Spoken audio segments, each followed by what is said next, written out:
Good morning, Highlanders. I'm Erin Smythe. And I'm Kirsten Muir. Today is January 28th. And you're watching the Tartan Times.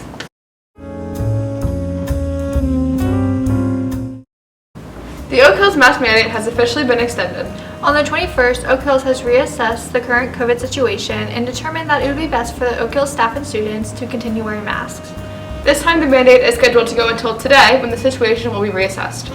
There is a chance that the mandate will extend again, but be on the lookout for further updates. With COVID cases and absences still high, remember to be proactive and do what you can to stop the spread. In other art news, Oak Hills has a student who has advanced to the 2022 Overture Award semifinals. Mars Shorten's profile was selected to advance to the Visual Arts semifinal competition. Sending it off to Flynn Kohler with the inside scoop from Mars Shorten. Yeah. I'm here with Mr. Marshall Shorten, who has 6 pieces in Overture. Yeah. Accepted in Overture. How does that make you feel? Well, it's great, and it's only 6 pieces because you had to submit them as a portfolio, so it wasn't like 6 individual, it's done as a group. So, when Overture emailed you, what was your initial reaction? My initial reaction is, 1, I didn't think I would get in. 2, I was at work when I got the email, and it was like 10 o'clock at night, so I just kind of forwarded the email to my mother and just continued my shift. Did your mother ignore you? She was asleep, actually. Okay, so she ignored did you. Ignore me, yeah. Okay. So, what was your investigation or topics that were accepted in Overture? Well, I explored like personal relationships and things like that, like your relationship with yourself, your relationship with other people, just that concept as a whole.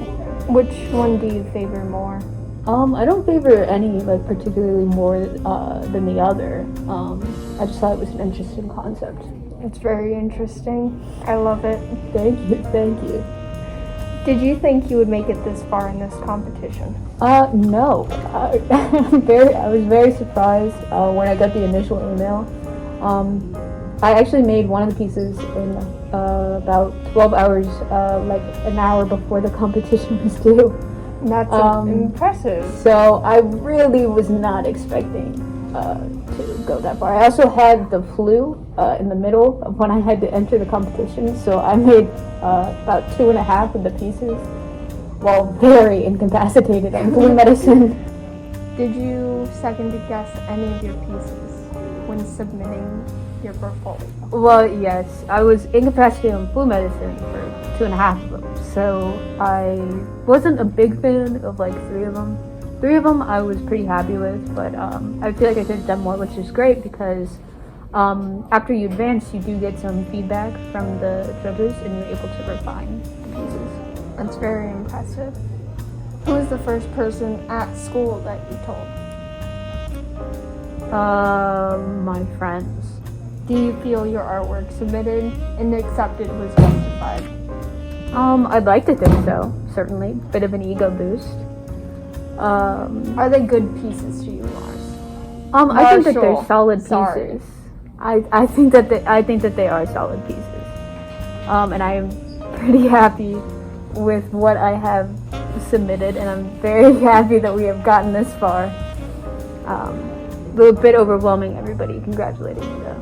Which piece do you feel most proud of? I like the 2 people sitting in front of the window. Forget what I named it. But it's 2 people sitting in front of a big window. Thanks, guys, and once again, congrats to Mars.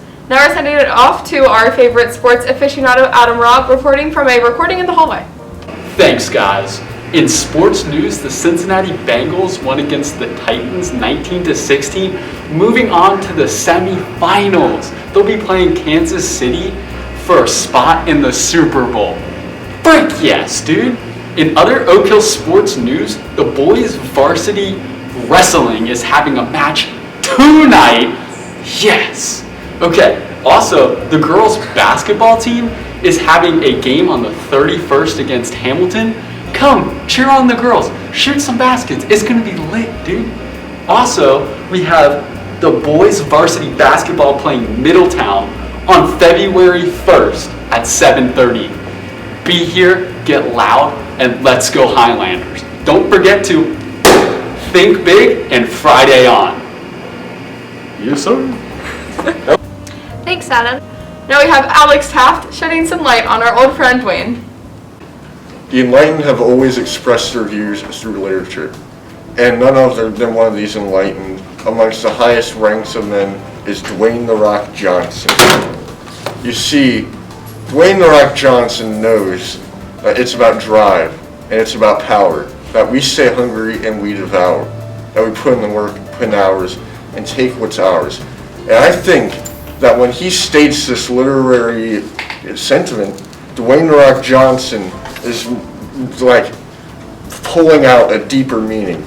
You see, when he says it's about drive, it's about power, we stay hungry, we devour, he is talking about the plights of the working class.